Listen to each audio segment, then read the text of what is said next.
আমি এসবের সাথে কোনোভাবে যুক্ত নই। আমি সেটা তো সময় বলবে কুশবাবু। আপাতত আপনাকে আমরা নিয়ে যাচ্ছি না। কুশবাবুর নামে যে অপরাধের দায়গুলো আসছে সেগুলো আসলে লব করছে না তো? দেখো, প্রথমে না ব্যাপারটা আমার খুব মজা লাগছিল, আর যাই হোক কুশ তো ফাঁসছে, কুশ ফাঁসছে, ওটা আমাকে আনন্দ দিচ্ছিল। কিন্তু তারপর না কেমন যেন সব, ধরো রাহুল বললো রাহুল কুশকে দেখেছে ফ্যাক্টরিতে আগুন লাগাতে, পুলিশ এসে বললো পুলিশ দেখেছে, বা পুলিশের ধারণা, পুলিশের সন্দেহ যে কুশ কাউকে গুলি করেছে, তাই তো বললো পুলিশ। দেখো, আবার কুশ বলছে কুশকে গতকাল কারা কিডন্যাপ করেছে, আবার কুশ আমাদের এখানে আমাদের চোখের সামনে এই বাড়ির পুজোতে ছিল। তাহলে হচ্ছেটা কি হচ্ছে, এটাই তো আমার মাথায় ঢুকছে না। আচ্ছা শোনো, আমার কি মনে হয় বলো তো, তলে তলে না রাঙা ঠাকুরপোই কোনো খেলা খেলছে জানো না? হতেই পারে ও হয়তো আমাদের সামনে ভালো মানুষের মুখোশ পরে ঘুরছে আর তলে তলে শয়তানি করছে, আর আমরা সেটা বোকার মতো দাঁড়িয়ে দাঁড়িয়ে দেখছি। দেখো, আমি কুশকে যতটা চিনি না, কুশ সেটা করবে না। অন্য একজন কেউ সেই কাজগুলো করছে, এবং সেটা হয়তো কুশ সেজেই করছে। তবে কাজটা যেই করুক না কেন, তাকে আমার দরকার। তোমার দরকার? হ্যাঁ, শত্রু তো সবসময় আমার বন্ধু গো। হ্যাঁ, এটা জানো না, যে কুশের শত্রু সে তো আমার বন্ধু হবেই। কিছু একটা করতে হবে, বুঝলে? এইভাবেই অভিনয় করে আমি আর বাঁচতে পারছি না। কিন্তু তোমার কি হয়েছে বলো তো? না তুমি চাইছোটা কি? এখন তুমি যদি অভিনয় করছো এটা সবাই বাড়ির জানতে পেরে যায়, তাহলে কাউকে দরকার হবে না গো। তোমার এই অসুস্থ বাবাই না মেরে তোমার ছাল চামড়া গুটিয়ে দেবে একেবারে। আস্তে কথা বলতে পারো না, সব চিৎকার করো কেন? ঠিক আছে, একটা কথা ভালো করে বোঝার চেষ্টা করো, এই সুশীল পরিবারের সব থেকে বড় শত্রু কে? ঝর্ণা আলতা সিঁদুর কোম্পানির মালিক প্রশান্ত রায়। আমার যতদূর ধারণা এই ঘটনাগুলো ওই ঘটাচ্ছে। হতে পারে গো, কারণ দেখো আলতা উৎসবের দিন ওই লোকটা কিন্তু আমাদেরকে কাজে লাগাতে চেয়েছিল, আমাদেরকে কাজে লাগিয়ে আলতা উৎসবটা বন্ধ করতে চেয়েছিল, তোমার মনে আছে? আমাকে ওই প্রশান্তর থেকে পুরো ব্যাপারটা জানতে হবে, বুঝলে? কি যে বলো, ওই প্রশান্ত বাবু যা ধরিবাজ লোক, ও বলবে কেন তোমাকে? বলবে ওকে বলতে হবে, যে করে হোক ওর থেকে আমায় জানতে হবে। দরকার হলে ওর পেটের মধ্যে ডুবুরি নামিয়ে দিয়ে কথা বের করে আনবো আমি। জানতে আমায় হবেই, কারণ ওর এই জানাটাতেই আমার লাভ। আর একটা কথা ভুলে যেও না, আমার নাম সমরশীল। আমি যখন বলছি তখন আমি এটা করে দেখাবো।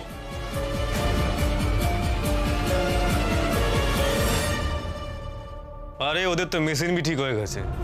आज तक तो उधर काम भी शुरू हो जाएगा। হোক শুরু হোক, আলতাও তৈরি হোক।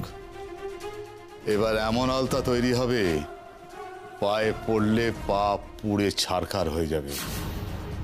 আলতার ট্যাঙ্কে এমন বিষাক্ত কেমিক্যাল মিশিয়ে দেবে, আলতা উৎসবের সময় যে প্ল্যানিংটা আমি করেছিলাম এবার সেইটা তুমি এক্সিকিউট করবে।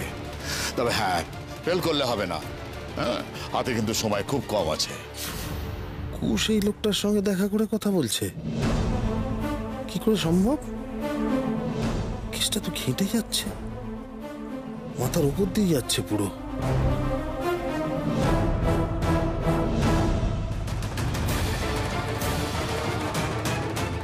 বলো। হ্যালো ইন্দু, কুশ কোথায়? কোথায় আবার?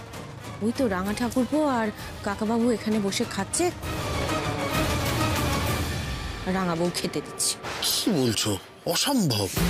কুশ এখানে আমার চোখের সামনে।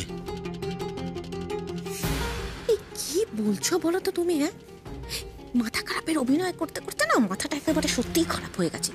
রাঙা ঠাকুরপো আমার চোখের সামনে বসে খাচ্ছে, রাঙা ঠাকুরপো নাকি ওখানে। যত হাজে বাজে কথা বলো তুমি। কোথা থেকে যাবে তোমার কাছে? ভিডিও কল করো, আমি দেখবো, এক্ষুনি করো। তোমাকে নিয়ে না যত জ্বালা, বলছি তো আমার সামনে বসে আছে। আচ্ছা কথা বাড়িও না ইন্দু, প্লিজ তাড়াতাড়ি দেখাও। তার বাবা, করছি ধরো।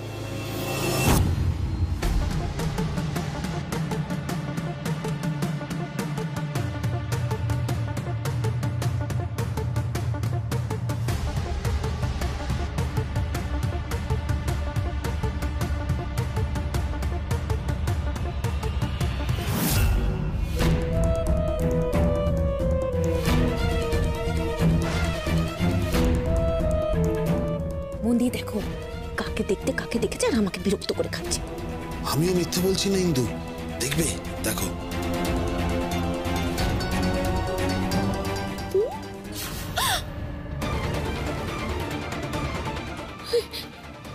কি গো, এখানে রাঙা ঠাকুরপো আবার?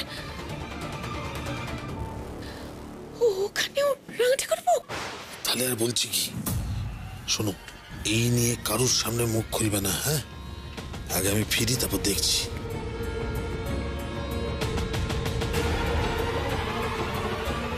কুশ, কুশ, ভাই, ভাই, আমার ভাই, ওঠ। তুই কোথায় ছিলি ভাই?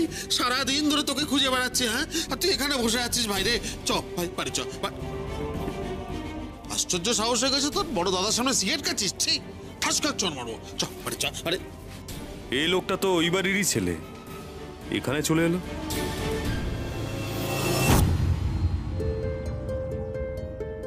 ভাই, তুই আমার বুকে বন্দুক ধরছিস ভাই? এ কি রূপ! আরো সিগারেট খা ভাই রে। ভাই, তোর পাখি তোর জন্য অপেক্ষা করছে বাড়িতে ভাই। তুই আমাকে এসব না ঠেকিয়ে বাড়িতে চ ভাই। ये यहाँ पर क्या कर रहे हैं? इसको निकालो यहाँ से। ए, चल चल फट चल। চল ফুট! কুশ বলছে আমাকে ভাই, আমাকে বের করে দিচ্ছিস ভাই। এই, সকাল থেকে আমি তোর জন্য কিছু খাইনি, তোকে খুঁজে বেড়াচ্ছি রাস্তায় রাস্তায়। বাড়ি চ। একবার একটু ওনার সাথে কথা বলতে পারি? পেয়েছি পারমিশন। ভেবেছেন তো আপনি, হ্যাঁ? আপনি এভাবে আমার ভাইকে বশ করেছেন, হ্যাঁ? চুপ! একটা কথা বলবেন না যতক্ষণ না আমি কথা শেষ করছি। চুপ করে আমার কথা শুনুন। আমি কিন্তু বাইরে থেকে আপনাদের সব কথা শুনেছি এবং আমি কিন্তু ছাড়বো না। আমি পুলিশে যাব, আপনার কোমরে দড়ি পরিয়ে তবে ছাড়বো আমি, এটা জেনে রাখবেন। সমর, তুমি ভুল করছো। তুমি যাকে কুশ ভাবছো সে কুশ নয়। কুশ তোমাদের বাড়িতেই আছে, গিয়ে দেখো গিয়ে।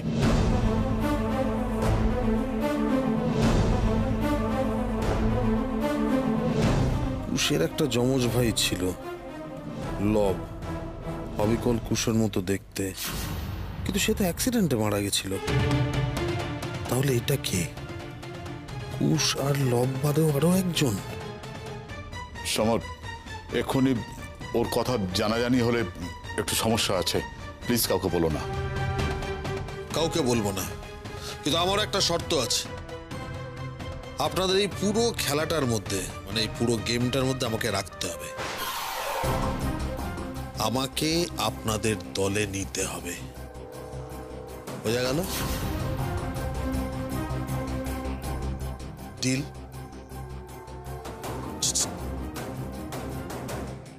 ডিল।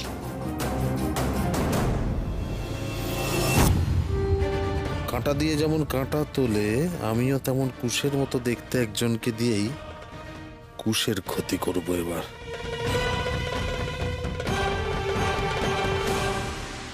এসো। কাল সারা রাত তুমি ঠিক মতো ঘুমাতে পারোনি জানো, অস্থির অস্থির করে গেছো। আমি ঘুমের মধ্যে বেশ টের পাচ্ছিলাম। শোনো, তোমার এখন স্নান খাওয়া হয়ে গেছে, চুপচাপ ঘুমিয়ে যাও, দেখি দেখবে তোমার একদম ঝরঝরে লাগবে। হ্যাঁ, পাখি, আর কোনো কথা নয় কুশবাবু, চুপচাপ শুয়ে পড়ো। আমি সন্ধ্যাবেলা তোমাকে ডাক্তারখানায় নিয়ে যাব। পাখি, জানো তো আমার না খুব ভয় করছে। আমার কি ভুলে যাওয়ার রোগটা আরো বেড়ে গেছে, নাকি নাকি অন্য কোনো রোগ আমার? তুমি কেন এসব কথা ভাবছো বলো তো? তুমি একটু বিশ্রাম নাও। না পাখি, আমার না কেমন অস্থির লাগছে।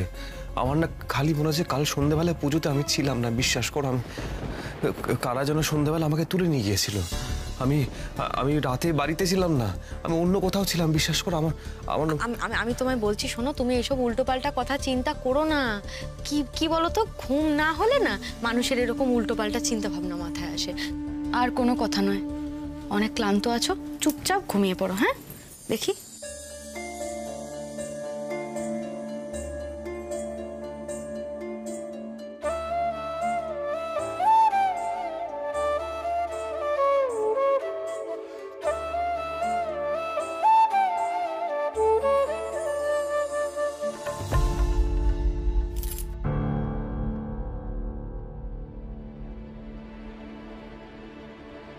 স্নান করতেই তো যাব, চাবিটা বরং রেখেই যাই।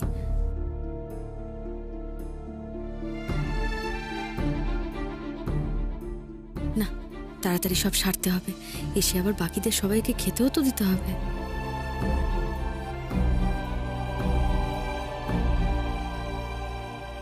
এ আবার কি আশ্চর্য জিনিস! এরকম দুর্দান্ত ব্যাপার তো আমি স্বপ্নেও ভাবতে পারি না। দুটো রাঙা ঠাকুরপো! ওরে বাবারে, এও আবার হয় নাকি? আর এই লোকটা অদ্ভুত, এত করে ফোনটা ধরছেই না। কখন যে ফিরবে কে জানে।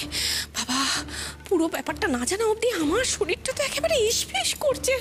কোথায় বলছি শোনো না, ওই রান্নাঘরে না একটুখানি রান্নাটা বসানো আছে, তুমি একটুখানি দেখো। হ্যাঁ, আমি একদম কমিয়ে দিয়েছি আঁচটা, তুমি একটু থাকো, আমি স্নানটা টুক করে আসি, কেমন?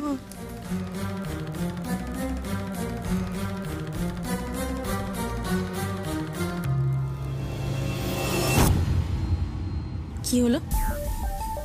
ব্যাপারটা কি? আজ তো কোমরের চাবির ঝনঝনানি আওয়াজটা শুনতে পেলাম না কেন রে বাবা? মা যবে থেকে ওকে চাবি দিয়েছে তবে থেকে তো চাবি হাতছাড়া করে না, সবসময় কোমরেই গুজে রাখে। তাহলে ভুলে যায়নি তো? হয়তো ঘরে ফেলে রেখে এসেছে। না, এই চান্সটা আমাকে নিতেই হবে।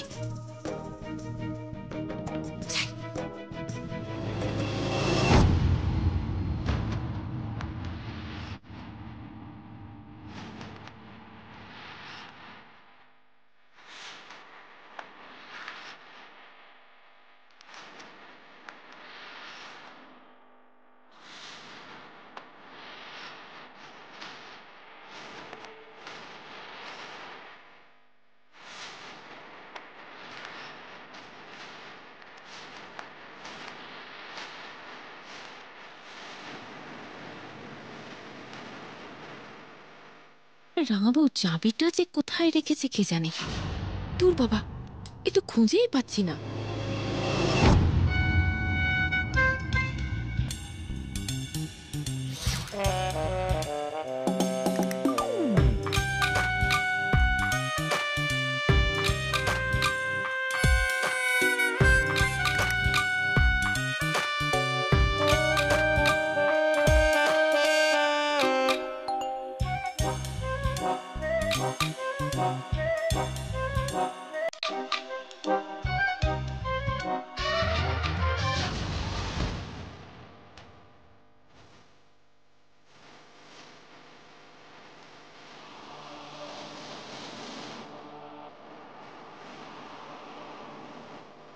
বাহ, রাঙাবউয়ের চাবি এখন আমার হাতে। রাঙাবউয়ের স্বাদের চাবি তো চুরি হয়ে গেল। এবার এই চাবি চুরি যাওয়ার জন্য তোমার কি কি ভোগান্তি হয় একবার দেখো শুধু। মায়ের মন তোমার প্রতি বিষিয়ে না দেওয়া পর্যন্ত আমার কোনো শান্তি নেই। তোমাদের বড় মা আর রাঙা বউয়ের পিরিত খোঁচাতে না পারলে আমার নামও ইন্দু নয়।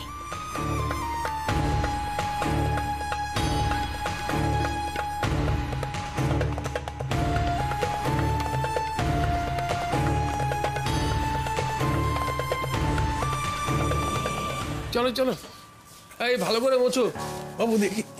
আরে তাড়াতাড়ি কর, হাতটা চালিয়ে কাজ কর। চেপে দাও, চেপে দাও। তাড়াতাড়ি কর, তাড়াতাড়ি কর। আরে কুসদা, এসো এসো। দেখছো তো মোটামুটি আমাদের পরিষ্কার পরিচ্ছন্ন হয়ে গেছে, আর ওই আলতার মেশিনটাও কিন্তু তুখরভাবে চলছে।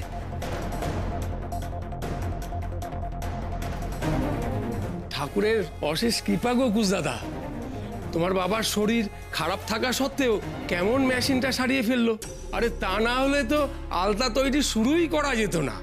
মা মহালক্ষ্মীর অনেক কৃপা। কিচ্ছু রিয়াকশন দেওয়া যাবে না, সব কিছুতে ওই আহা করনা পড়েগা। গতকাল তোমাদের বাড়ির মহালক্ষ্মীর পুজোয় আবারও গিয়ে বুঝতে পারলাম তোমাদের মা সত্যিই জাগ্রত। না হলে এইভাবে কারখানা পুড়ে যাওয়ার পরেও যে আবার শুরু হচ্ছে, সে তো ওনারই কৃপা। কৃপা করকে আর একটু বেশি তেল ফেললে, আগুনটা জ্বালালে ফ্যাক্টরিটা আর কিছুই থাকতো না। যে পড়লো তাকে এসব বলছিস তোরা? আলতার ট্যাঙ্ক কই? আরে কুসদা, তুমি আমাদের জিজ্ঞাসা করছো? না না, সেটা না, আসলে মেশিনটা তো সবে ঠিক হলো, তারপরে কতটা কি প্রোডাকশন শুরু হয়েছে সেটা তো জানি না, তাই না? আমাদের মেশিনটা তো পুড়ে গিয়েছিল না? এবার সেটা কোথাও সরানো হয়েছে কিনা সেটা তো জানতাম না, সেই জন্যই আমি। না না, সব জায়গার জিনিস জায়গাতেই আছে। বহুত সিয়ানা তো। কোন জায়গায় আছে কেউ কিছুই বলছে না। না না, ঠিক আছে, তোমরা সবাই কাজ করো। আচ্ছা আচ্ছা, তুমি একটু এসো না, আমাকে আলতা ট্যাঙ্কটা দেখাবে। হ্যাঁ হ্যাঁ, তুমি একবার দেখবে, এসো না। এই দেখো কুসদা, কেমন সুন্দর আলতা পড়ছে। ঠিক আছে কুসদা, আমি এটা রেখে আসছি। হ্যাঁ,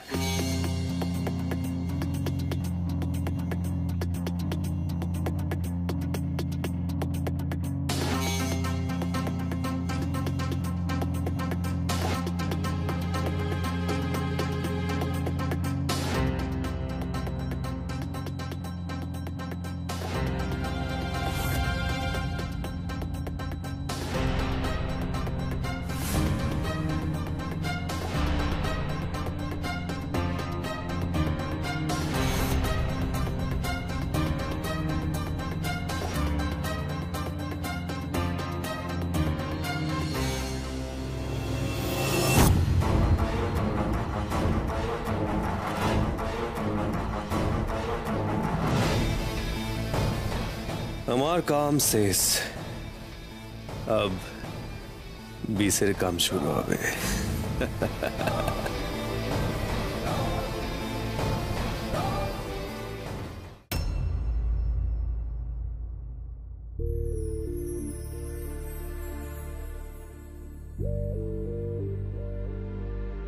আমার স্নান হয়ে গেছে, খেতে দিলে ভালো হয়।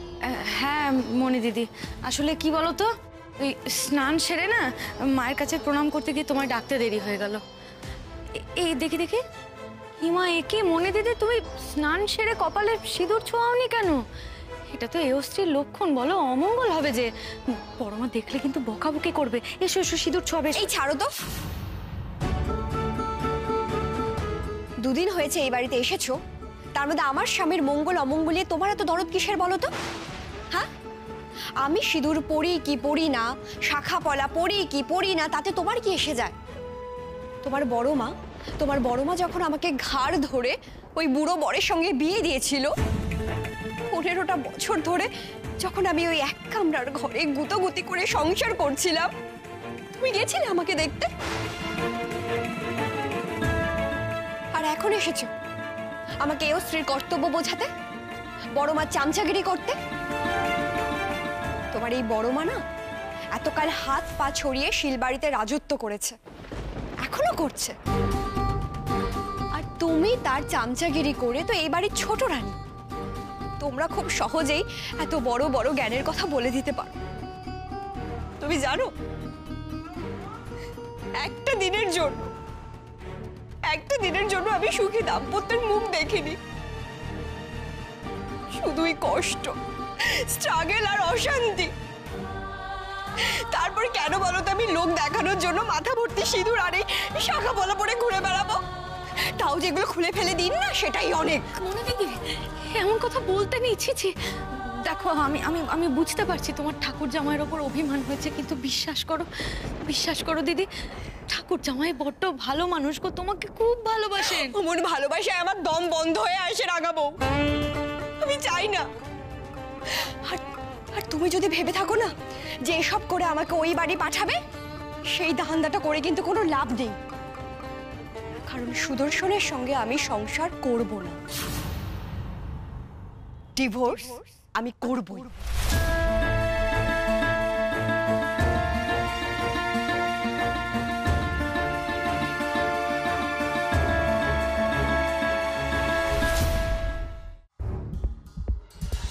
আর ডিভোর্স করার পর তো শাখা সিঁদুর পরার কোনো দরকারই পড়বে না, তাই তুমি কিন্তু জ্ঞান দিতে এসো না। অবশ্য জ্ঞান দেওয়াটা তো তোমার স্বভাব, তাই শাখা পলা সিঁদুর ছাড়া আমাকে দেখার অভ্যেসটা করে নাও।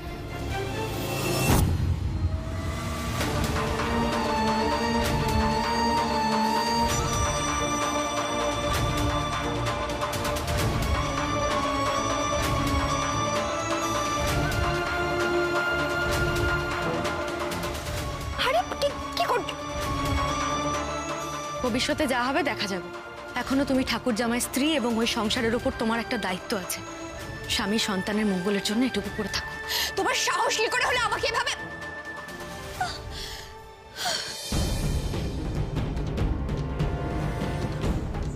মনে দিদির মনে যে এখনো কতটা দুঃখ কষ্ট অভিমান জমে আছে তা আমি ভালোই বুঝতে পারছি। কিন্তু এইভাবে দুজন দুদিকে পড়ে থাকলে যে মনে দিদি আর ঠাকুর জামাইয়ের মধ্যেকার মান অভিমান কোনোদিনও মিটবে না। না না না, আর দেরি করা যাবে না। আমাকে আজকের মধ্যেই ঠাকুর জামাইয়ের সঙ্গে একবার দেখা করে কথা বলতে হবে। হে ভোলা মহেশ্বর, মা মহালক্ষ্মী, দেখো দেখো যেন যেন ওদের সংসারটা ভেঙে না যায় ঠাকুর, দেখো তুমি।